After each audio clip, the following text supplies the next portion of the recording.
பெரும்பாலும் அவங்க ரோட்லயே நடக்கிறது கிடையாது சார். அப்ப பிரச்சனை யாருக்கு இருக்கு? பொழுது விடிய விட மாட்டேங்கிறாங்களே ஐயா. ஒண்ணு தெரிஞ்சு போச்சுடா, இந்த பிரபஞ்சத்துல உங்க மத்தியில இந்த உசுரை காப்பாத்துறது ரொம்ப சிரமம். அதுக்கு 10,000ல இருந்து 20. உங்க மனசுக்குள்ள மரண பீதி இருக்கிறது என் கண்ணுக்கு கண்ணாடி மாதிரி அப்படியே தெரியுது. அதே பீதி என்கிட்டயும் ஹெவியா இருக்கத்தான் செய்யுது. அவங்க மேல வந்து ஒரு மெஷர்ட் அட்டாக் கரெக்டா நடக்குது. பிள்ளைகள் அவங்க மேல வந்து ஒரு மெஷர்ட் அட்டாக் கரெக்டா நடக்குது. பிள்ளைகள் ஐயா அதான் அடிச்சு தோச்சிட்டீங்களே, அப்புறம் எங்க தூக்கி போறீங்க? ஒரு 7 நாளைக்கு வச்சு அடிக்கிறதுக்கு தான். 7 நாளைக்கா? குற்றவாளி யாராவே இருந்துட்டு போட்டும், இந்த கடியிலிருந்து என்னை தற்காத்துக் கொள்வதற்கு என்ன வழி இருக்கு? அது தெரிஞ்ச நாயா இங்க வர்றேன், தெரியாம தானே இங்க வந்து குத்த வச்சேன்.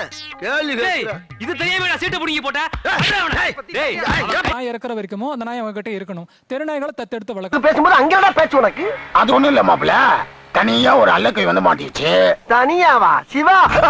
இல்ல அது வரைக்கும் கடி வாங்கிட்டே இருக்க வேண்டியது. இல்ல சார், கடி வாங்கிட்டு எதுக்கு இப்பவே கால்ல வந்துக்கிட்ட? அதெல்லாம் மேரேஜுக்கு பின்னால வந்துக்கலாம்டா டார்லிங்.